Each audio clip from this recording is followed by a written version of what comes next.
Hi Earth sign, Taurus, Virgo, and Capricorn. Sir Jem, ini Tarot Reader. Sa Earth sign, alamin natin ang sitwasyon na nai-encounter or may-encounter mo. Just a reminder, this is a general reading. So this may or may not resonate with you, so don't take it personally. This is just a guide. This is also a timeless reading. So kung mapanood mo ito sa ibang panahon at ibang pagkakataon, possible na nakatadhanang mapanood mo ang reading na ito. Maaaring yung mga advice and messages na mapupull out natin ay makatulong sa iyong sitwasyon. Also, please like, share, comment, and subscribe for more videos. Earth sign, Taurus, Virgo, and Capricorn, salamat sa pagsuporta at pagsubaybay sa ating channel. Na-appreciate ko lahat ng comments and messages nyo sa ating videos. Earth sign, Taurus, Virgo, and Capricorn, give me your energy. Earth sign. You have Four of Wands, a fire sign. Seven of Pentacles, an earth sign. And Nine of Cups, a water sign. Okay. Earth sign, Taurus, Virgo, and Capricorn, maaaring ikaw ay connected sa kapwa mo Earth sign, Taurus, Virgo, and Capricorn, a fire sign, Aries, Leo, Sagittarius, and a water sign, Cancer, Scorpio, and Pisces. I'm really getting here, it feels like darating ang panahon na matutupad na yung pinapangarap mo, yung ninanais mo. Because Seven of Pentacles is waiting, patiently waiting, and Nine of Cups is fulfillment of your dreams, katuparan ng mga pangarap mo. Unti-unti mong makakamit yung ninanais mo. Unti-unti mong makakamtan yung gusto mo na mangyari sa buhay mo. Para sa ibang earth sign, Taurus, Virgo, and Capricorn, may possibility na yung pinapangarap mo is a long-term commitment, a marriage, a connection with someone. Possible din para sa ibang earth sign makabili, makapagpundar ng sarili mong property. With the Four of Wands, this is security, stability. Ibig sabihin nito, gusto mo na mabigyan yung pamilya mo na stable na buhay, stable na bahay yung matatawag na sa inyo talaga. So kung ano man yung matagal mo nang inaantay, nafe-feel ko na darating ang panahon, makakamtan mo ang nais mo, earth sign. Claim it. Give me the Seven of Pentacles for earth sign, Taurus, Virgo, and Capricorn. Give me the Seven of Pentacles.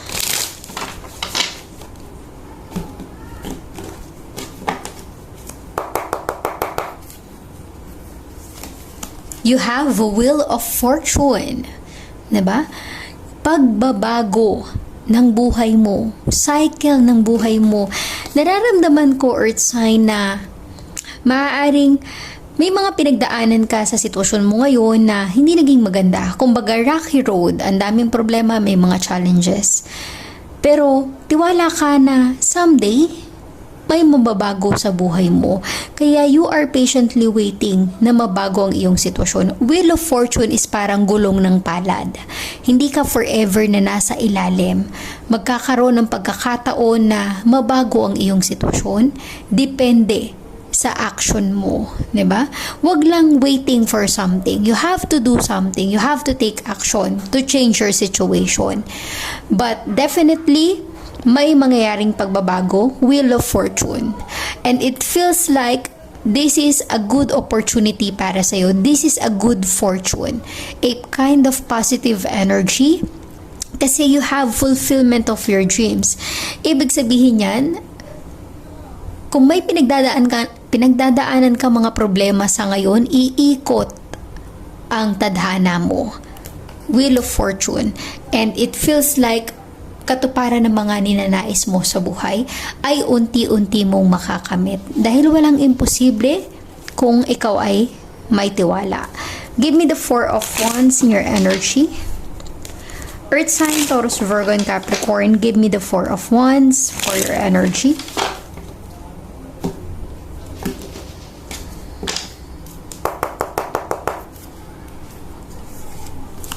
You have the Three of Wands, a fire sign. Nararamdaman ko para sa ibang fire sign, maaaring ikaw ay nakapagtrabaho sa ibang bansa, sa ibang lugar. Nakapag-ipon, kaya nakapagpundar ng sarili mong bahay. Three of Wands is pursuing your passion, pursuing your dreams.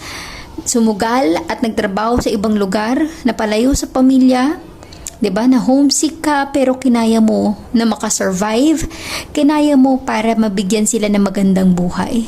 Nafe-feel ko na lahat ng pawis, effort, paghihirap na dinanas mo ay worth it. Matagal mo itong inantay.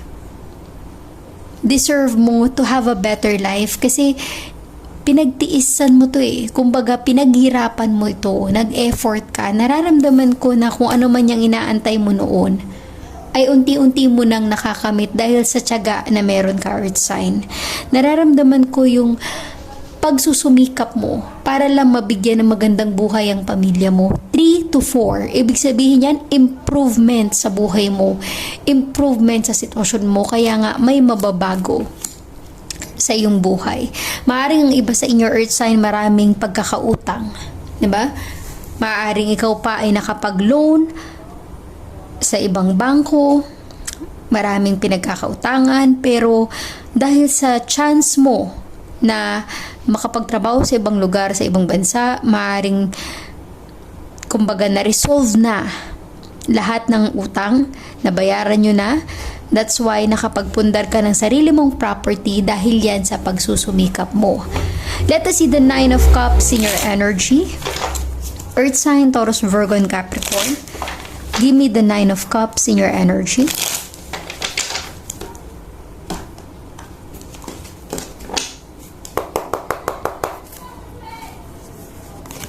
You have the Ace of Cups, a water sign.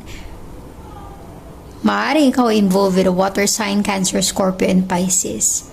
But it feels like this Ace of Cups is some kind of offer or blessing na in the near future ibibigay sa'yo, darating sa buhay mo, at ito yung katuparan ng mga pinapangarap mo, yung sagot sa iyong dasal. Maaaring kung sakali man na dumating yung pagkakataon na matanggap mo yung blessing na ito, sobrang saya yung madarama mo. Sobrang kaligayahan yung mararanasan mo, earth sign, Taurus, Virgo, and Capricorn. Because 9 of Cups is some kind of energy na hindi man ganun kaganda, kakumpleto, pero masaya ka at kontento sa buhay.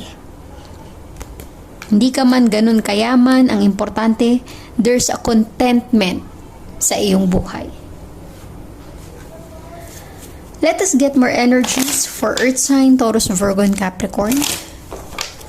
Give me more energies for earth sign, Taurus, Virgo, and Capricorn.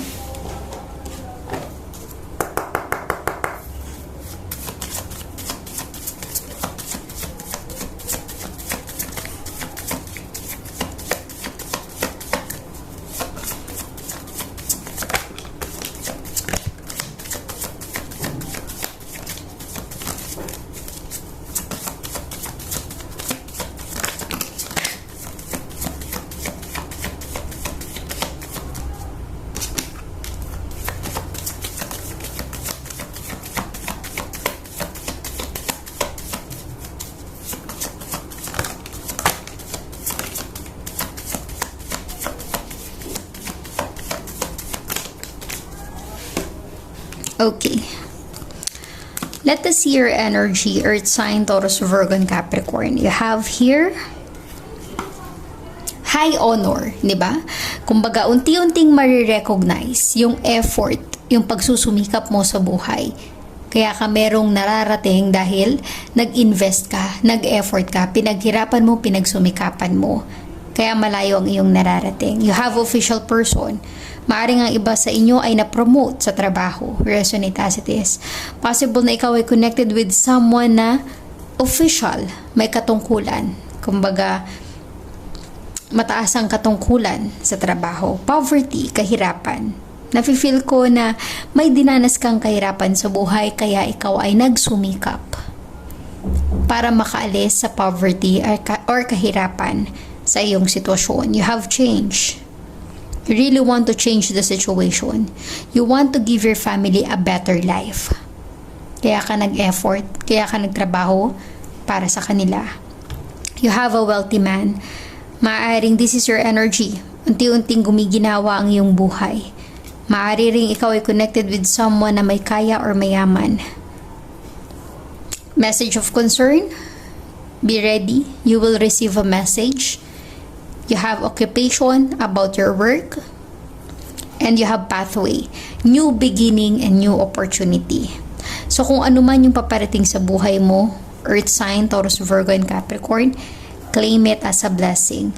Nararamdaman ko yung pagkakataon, yung change na mangyayari sa buhay mo is some kind of chance for you to have a better life. Okay? I will just fix this energy.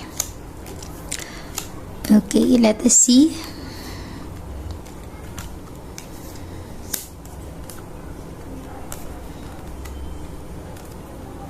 Let us get more clarification for you. Earth sign, Taurus, Virgo, and Capricorn, give me more clarification for Earth sign.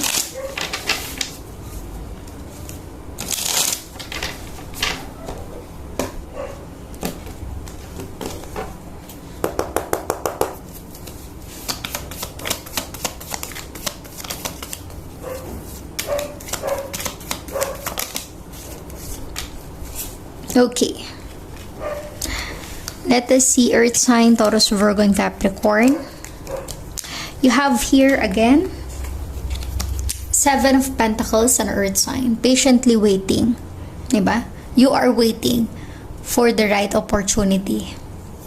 You have the Five of Swords and Air sign. A conflict.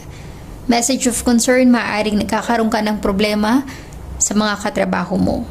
Pero ganun pa man, hindi ka nagpapadala or nagpapa-apekto dahil meron kang goal para sa pamilya mo. You have the Judgment, the result, the outcome of the situation. You have the Chariot. This is a strong Cancer. Diba? You have to take action to be able to achieve your dreams in life para matupad mo yung mga goal mo sa buhay. You have to do something. And you have the Moon. This is a strong Pisces. Maaaring ikaw ay connected with a water sign, Cancer, Scorpion, Pisces. The Moon energy is some kind of a secret that is yet to reveal. Diba? Maaaring meron kang malaman or matuklasan. So be ready.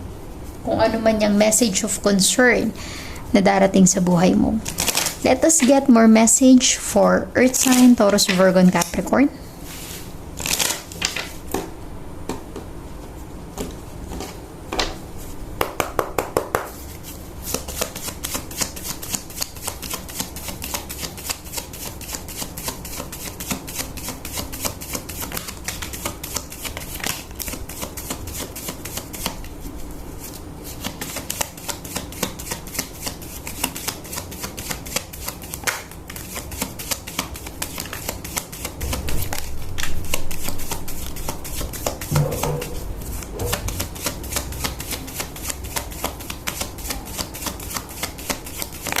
Okay.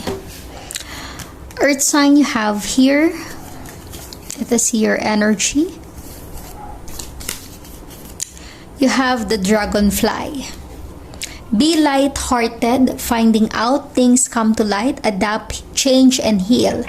Ibig sabihin yan, things coming to light. Maaaring meron kang matuklasan or malaman, finding out the truth. I like you. Someone likes you. Romance is blooming, fun, flirting, want to date. There's a possibility na you have an admirer. You have palm tree, stability, security, permanence, growth, endurance, flexibility. Gaya ng sabi ko kanina, stable na buhay, secured na buhay na maibibigay mo sa pamilya. You have camera, reminiscing, keepsake, perception, learn from the past and make new memories. You have hammer, sabotage, rebuilding, interrogation, repetitive, persistent, working on it. You have to take action para may mabago sa sitwasyon. You have the sword and rose, clarity, truth, revelation, solidarity, force, honor, protection, and power. I'm really getting here with the Moon energy, kung ano man yung nililihim or sinisikreto sa'yo, there will be a revelation. Let us get more energy. Angel guide, give me some message, advice for Earth sign, Taurus, Virgo, and Capricorn.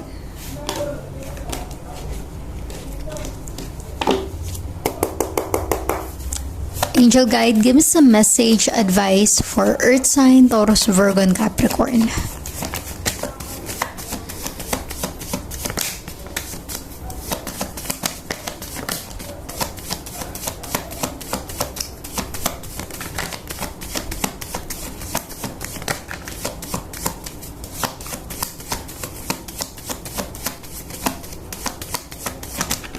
Okay. Earth sign, you have here, big happy changes will come to your way, di ba? May magandang pagbabago ang mangyayari sa buhay mo. Claim it, Earth sign. Let go. Bitawan mo na kung ano mong kailangan mong i-let go, all the negative energy in your life, yung mga kahirapan at problema sa nakaraan. You have to move on from that. Your situation will improve. Hindi pa huli ang lahat. Pwede pang mabago ang iyong sitwasyon. There's still hope. If you believe, Earth sign, Taurus, Virgo, and Capricorn, be assertive, be confident. Huwag kang panghinaan ng loob. Simpleng problema, simpleng mga balakid at tatlang sa buhay, kailangan you have this confidence sa sarili na malalagpasan mo yan o ma-overcome mo, and it's a positive yes for you. Claim this energy, Earth sign, Taurus, Virgo, and Capricorn. So thank you, Earth sign, Taurus, Virgo, and Capricorn. Please like, share, comment, and subscribe for more videos. Thank you, Earth sign.